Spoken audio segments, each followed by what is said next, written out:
നോമ്പുകാലം 3-ാം ഞായർ. വിശുദ്ധ മത്തായി എഴുതിയ സുവിശേഷം 20-ാം അധ്യായം 17 മുതൽ 28 വരെയുള്ള വാക്യങ്ങളുടെ വിശകലനം. പീഡാനുഭവത്തെക്കുറിച്ചുള്ള 3-ാം പ്രവചനവും സെബദീ പുത്രന്മാരുടെ അഭ്യർത്ഥനയും. തങ്ങളുടെ ഗുരു അനുഭവിക്കാൻ പോകുന്ന പീഡാസഹനങ്ങളെക്കുറിച്ചുള്ള പ്രവചനം കേൾക്കുമ്പോഴും തങ്ങൾക്ക് ലഭിക്കാനിരിക്കുന്ന സ്ഥാനമാനങ്ങളെക്കുറിച്ചാണ് യോഹന്നാനും യാക്കോബും ചിന്തിക്കുന്നത്. ശിഷ്യന്മാർ നേരിട്ട് ചോദിക്കുന്നത് അവർക്ക് കുറച്ചിലാകുമെന്ന് കരുതിയിട്ടാകും മറ്റു സുവിശേഷങ്ങളിൽ അമ്മയെക്കൊണ്ട് ചോദിപ്പിക്കുന്നത്. തനിക്ക് സംഭവിക്കാൻ പോകുന്ന കാര്യം ഹൃദയവേദനയോടെയാണ് യേശു ആവർത്തിച്ച് പറയുന്നത്.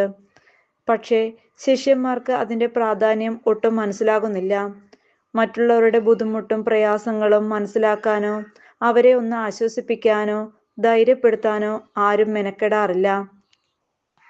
മാതാപിതാക്കളെ മനസ്സിലാക്കാൻ മക്കൾക്കോ മക്കളെ മനസ്സിലാക്കാൻ മാതാപിതാക്കൾക്കോ കഴിയുന്നില്ല.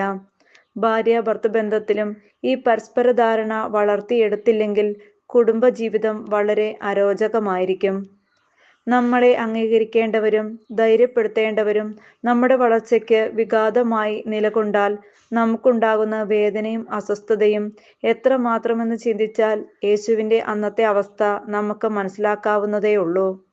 മറ്റുള്ളവരുടെ വേദനയും ദുഃഖവും അവർ പറയാതെ തന്നെ കണ്ടറിഞ്ഞ് അനുകമ്പയോടെ അവരെ ആശ്വസിപ്പിക്കുകയും സൗഖ്യപ്പെടുത്തുകയും ചെയ്ത യേശുവിന് സ്വന്തം ശിഷ്യന്മാർ നൽകിയ അവഗണന ഈ കാലഘട്ടത്തിലെ മനുഷ്യരെയാണ് പ്രതിനിധീകരിക്കുന്നത്. സ്വന്തം വളർച്ചയിലും സ്വന്തം സുഖത്തിലും മാത്രമാണ് അവരുടെ മുഴുവൻ ശ്രദ്ധയും. അവരുടെ ആഗ്രഹം കേട്ട യേശു അവരെ ശാസിക്കുകയല്ല, താൻ കുടിക്കാൻ പോകുന്ന പാനപാത്രം അവർക്ക് കുടിക്കാൻ കഴിയുമോ എന്നാണ് ചോദിക്കുന്നത്. പാനപാത്രം എന്നത് യേശുവിന് ദൈവം നീട്ടിക്കൊടുക്കുന്ന സഹനത്തിൻ്റെ കാസയാണ്. കഴിയുമെങ്കിൽ ഈ പാനപാത്രം എന്നിൽ നിന്ന് അകന്നു പോകട്ടെ എന്ന് ഗെത്സമേൻ തോട്ടത്തിൽ വെച്ച് യേശു പ്രാർത്ഥിക്കുന്നത് നാം കാണുന്നുണ്ടല്ലോ. പക്ഷേ യേശു തുടർന്ന് നടത്തുന്ന പ്രാർത്ഥന പീഡാനുഭവ പ്രവചനത്തിൻ്റെ കാതലാണ്. എങ്കിലും എൻ്റെ ഇഷ്ടമല്ല അങ്ങയുടെ ഇഷ്ടം നിറവേറട്ടെ എന്നത് നമ്മുടെ ജീവിതത്തിൽ സംഭവിക്കുന്നത് പോലെ ഒരു എത്ര വലിയ തിക്താനുഭവമാണെങ്കിലും അത് ദൈവ ഇഷ്ടമാണെന്ന തിരിച്ചറിവിലേക്ക് നമ്മെ നയിക്കും.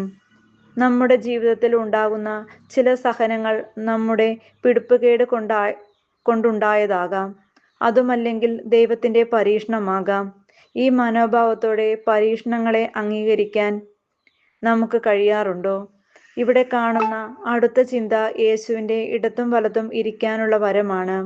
അത് ലോകത്തിൽ ആഗ്രഹിക്കാവുന്ന ഏറ്റവും നല്ല വരമാണ്. യേശുവിനെ ഏറ്റവും അടുത്ത് അനുഗമിക്കാൻ നമുക്ക് ആഗ്രഹമുണ്ടോ? നമ്മുടെ മക്കളെ യേശുവിൻ്റെ ഇടത്തും വലത്തും ഇരുത്തണമെന്ന ആഗ്രഹം എത്ര ഉദാത്തമാണ്. ദേവാലയത്തിൽ കുഞ്ഞുങ്ങളെ മുമ്പിലേക്ക് തള്ളിവിട്ട് മുതിർന്നവർ ദേവാലയത്തിൻ്റെ വരാന്തയിലും മറ്റും മാറി നിൽക്കുന്നതിലൂടെ നാം അവർക്ക് നൽകുന്നത് വലിയ ദുർമാതൃകയാണ്. യേശു അവർക്ക് നൽകുന്ന ഉപദേശം കേട്ടപ്പോൾ മറ്റു ശിഷ്യന്മാർക്ക് അവരോട് അമർഷം തോന്നി. മറ്റുള്ളവർക്ക് ലഭിക്കുന്ന അംഗീകാരങ്ങളെ വിജയങ്ങളെ അസൂയയോടെ നോക്കിക്കാണുന്ന ഏറെ മനുഷ്യരുണ്ട്. എല്ലാറ്റിലും ദോഷം കണ്ടെത്തുന്ന സ്വഭാവം മനുഷ്യ സഹജമാണ്. മറ്റുള്ളവരെക്കുറിച്ച് കുപ്രചരണം നടത്തുന്നവരാകാതിരിക്കാൻ നമുക്ക് പരിശ്രമിക്കാം.